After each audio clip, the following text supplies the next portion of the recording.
17,000 की ट्रेजेक्टरी को बचा के शायद निफ्टी खुले। बताइए आप इस टीम में 2 ट्रेड क्या लेंगे? Good morning ma'am. देखिए, नजर तो तेजी के साइड पे है। मुझे लगता है अगर डिप मिलता है तो एक अपॉर्चुनिटी मिलेगी, तो लेट्स सी। अगर आशीष जी की टीम देखे तो सबसे बढ़िया पैटर्न जो है मुझे लगता है ये है गोदावरी पावर एंड इस्पात। 387 के आसपास का फ्राइडे का क्लोज है। It's inverted head and shoulder channel का भी ब्रेकआउट कह सकते हैं। पहली बार फेल हुआ था। इस बार मुझे लगता है वॉल्यूम के साथ आ रहा है, तो ये ब्रेकआउट कहीं ना कहीं लगता है कि यहाँ पे मोमेंटम जो है वो कंटिन्यू होना चाहिए। सो गोदावरी पावर एंड इस्पात, इसका टारगेट अगर हम सही ठहरे तो कम से कम 405 से 410 का होगा। 387 का क्लोज है, तो डिप पे बाय करे। 375 का स्टॉप लॉस।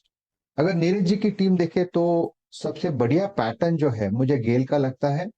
अच्छा कंसोलिडेशन हो रहा है, यानी पे जितना भी सप्लाई है ऊपरी लेवल पे वो एब्सॉर्ब होता है अबाउट 10 डे में। ये 10 डे का लेवल है इसका 108 का, तो आज अगर खुद 108 के ऊपर मिले तो डेफिनेटली बाय करें। 105 106 के ट्रेजेक्टरी में स्टॉप लॉस रखे। इसका जो टारगेट है वो सेट है मेरे हिसाब से 115 116 तक ये जाएगा। तो नीरज जी की टीम में बाय रहेगा गेल, और आशीष जी की टीम में बाय रहेगा गोदावरी पावर एंड इस्पात।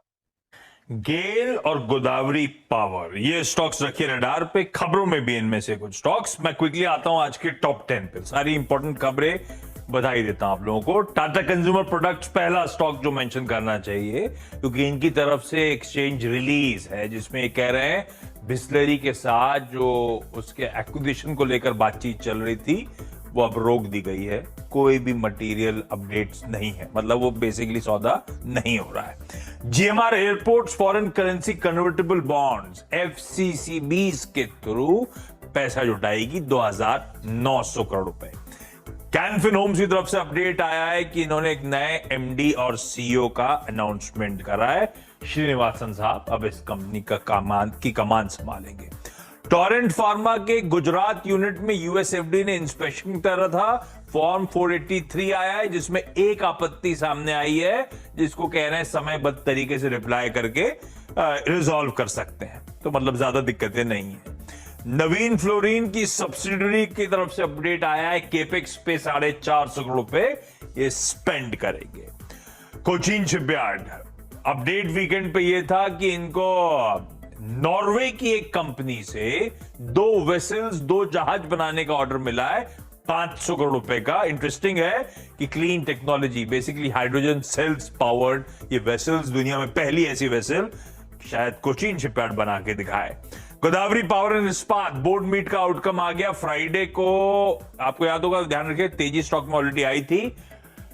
28% के मौजूदा भाव से प्रीमियम पर ये बायबैक करेंगे टेंडर रूट के जरिए। मेरे ख्याल से 500 रुपए पर शेयर पे ये बायबैक होने की तैयारी। 3-3.25% आउटस्टैंडिंग इक्विटी का बायबैक होगा। सुमितोमो केमिकल्स गुजरात के एक प्लांट में एक इंसिडेंट हुआ था, उसके बाद गुजरात पोल्यूशन कंट्रोल बोर्ड ने उस प्लांट को बंद करने की बात करी थी 3 महीने के लिए। अब अपडेट आया है अगले दो हफ्ते में ही कि गुजरात पोल्यूशन कंट्रोल बोर्ड ने हरी झंडी दे दी है। प्लांट कमीशन या प्लांट बहाल कर दिया सकता है, रिज्यूम किया जा सकता है।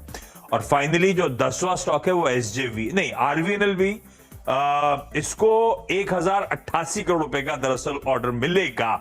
इन्होंने अपडेट ये दिया है कि L1 चुने गए, लोएस्ट बिडर, तो but obviously letter of award इनको जल्द मिल जाएगा। और फाइनली एसजेवीएन, इनको महाराष्ट्र के एमएसईडीसीएल से, महाराष्ट्र स्टेट रेगुलेटरी बॉडी से एसजेवीएन को green energy project, solar panels का प्रोजेक्ट लगाने की मंजूरी मिली है, तो इनको ऑर्डर मिलता हुआ, इसीलिए स्टॉक शायद हरकत में रहे। जो प्री ओपन सेटल हुआ है वीरू, वो लेवल्स आप लोग की स्क्रीन पर